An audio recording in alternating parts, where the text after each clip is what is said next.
শঙ্কার জায়গাটা আসলে matter of fact.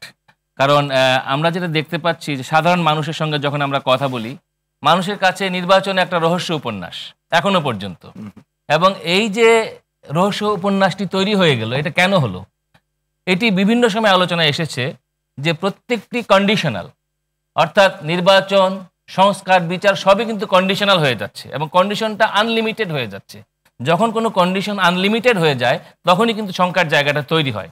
ফলে লন্ডন বৈঠক কিন্তু প্রাসঙ্গিক কারণেই এখানে এসে যায়। এবং যখন বলা হচ্ছে যে লন্ডন বৈঠকের বিস্তারিত মানুষ এখনো জানে না, এমনকি তাদের দলের নেতারা, বিএনপির নেতারাও যখন বলছে বিস্তারিত জেনে আমরা বলবো, আমরা কোনো দায় মুক্তি দেই নাই, তার মানে দায় মুক্তির ব্যাপার আছে, তার মানে অনেক ইন্টারনাল ডিল করার ব্যাপার আছে। ফলে এটি পলিটিক্সের একটা মেজর জায়গা হিসেবে স্থান করে নিয়েছে। এই কারণে যে আন্দোলনের গণ অভ্যুত্থানের যত অংশীজন ছিল, সমস্ত অংশীজনের মধ্যে সবচেয়ে বৃহৎ অংশীজন হলো বিএনপি। সুতরাং তাকে মাইনাস করে কোনো টার্নিং পয়েন্ট হতে পারে না। তো সে কারণে এই আলোচনাটা কেন যৌথ ঘোষণা হিসেবে আসলো, তারও একটা রাজনৈতিক এবং আইনগত গুরুত্ব আছে। এবং আমরা দেখতে পাচ্ছি যে এই অভ্যুত্থান পরবর্তী যে অন্তর্বর্তী সরকার, এটা তো কোনো একক ব্যক্তি সরকার না, এটা ব্যক্তি ডক্টর ইউনূসের সরকার না, ইট ওয়াজ এ কালেকটিভ গভর্নমেন্ট। এই কালেকটিভ গভর্নমেন্টের তো একটা কনস্টিটিউশনাল ফর্ম আছে এবং এটা outcome of A constitutional crisis. অভ্যুত্থানের ফলে আমাদের কনস্টিটিউশনে কোনো নির্দেশনা ছিল না, ফলে একটা ইউনিক সিস্টেম আমরা এখানে ইন্ট্রোডিউস করেছি।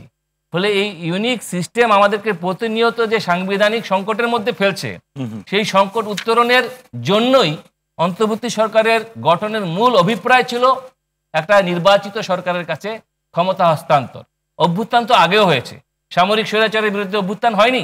সে অভ্যুত্থানের পরে কিন্তু একটা সাংবিধানিক ফর্মে কিন্তু আপনার অন্তর্বর্তী সরকার বা তত্ত্বাবধায়ক সরকার তখন গঠিত হয়েছে। নির্বাচনের তো অনেক পর্ব আছে, নির্বাচনের আগের পর্ব, নির্বাচনের সময়কার পর্ব এবং নির্বাচনের পরের পর্ব। এই টোটাল পর্বগুলোকে রেডি করার জন্য যে টাইম ফ্রেম, সেই টাইম ফ্রেম কিন্তু আমাদের হাতে খুব বেশি সময় নাই। যদি ডক্টর ইউনূস যে টাইম ফ্রেম শুরুতে বলেছিলেন যে এপ্রিল, তার আগে জুন, তারপরে আবার এখন রমজানের আগে, এই টোটাল টাইম ফ্রেমকে যদি আমরা প্র্যাকটিক্যালি হিসাব করি, আমাদের হাতে কিন্তু প্রস্তুতির খুব বেশি সময় নাই। আপনি কোনটা টাইম ফ্রেম বলতে রোডম্যাপ বলছেন?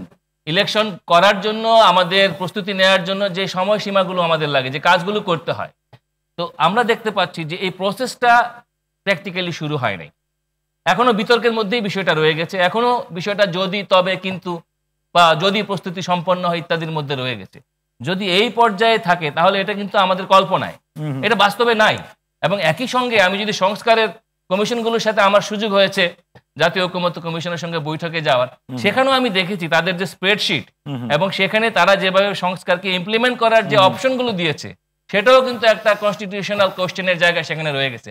আপনি এটা কিভাবে বাস্তবায়ন করবেন, তার জন্য কিন্তু একটা ডেমোক্রেটিক গভর্নমেন্ট দরকার হবে। তো এই যে নেসেসিটি, এই নেসেসিটিকে যদি আপনি পূরণ না করতে পারেন, তাহলে আপনি নির্বাচনটাই বা করবেন কিভাবে? ফলে সে কারণে এই রহস্য উপন্যাসের মূল জায়গাটাই হলো, মূল প্রশ্নটাই হলো আদৌ নির্বাচন হবে কিনা। প্রশ্নটি এখনো যদি ওই জায়গায় রয়ে যায় তাহলে শঙ্কা থাকাটাই খুব স্বাভাবিক। মানুষ 16 বছর ভোটের অধিকার বঞ্চিত ছিল। এই ভোটের অধিকার মানুষ ফেরত পেলে পরেই সে তার ডেমোক্রেটিক পাওয়ারকে এক্সারসাইজ করতে পারত, এবং যখন সে গণতান্ত্রিক ক্ষমতা ব্যবহার করতে শিখবে, করতে পারবে ভয়মুক্ত পরিবেশে, তখনই কিন্তু আপনার সংস্কার এবং বিচারের কাজটা আগানো সহজতর হবে। এবং তখনকার যে সরকার, সে একটা আইনগত, সাংবিধানিক এবং রাজনৈতিক বৈধতা পাবে। এখন তো অনেক ব্যাপারে বৈধতার প্রশ্ন উঠছে। বিএনপির যে লন্ডন বৈঠক, আমার বিবেচনায় তাদের শুভেচ্ছা বিনিময় পর্যন্ত এই বৈঠকটা সফল, কিন্তু শেষ পর্যায়ে এসে এই বৈঠক বিএনপির জন্য একটা পলিটিক্যাল ডিজাস্টার। এই কারণে যে এই বৈঠকে তাদের কোনো গেইন নাই। তারা যতই তারা প্রচার করুক যে তারা গেইন করেছে, এখানে কিন্তু তারা গেইন করতে পারে নাই। তাহলে কার গেইন আছে এই বৈঠকে? এখানে গেইন করেছে অন্তর্বর্তী সরকার।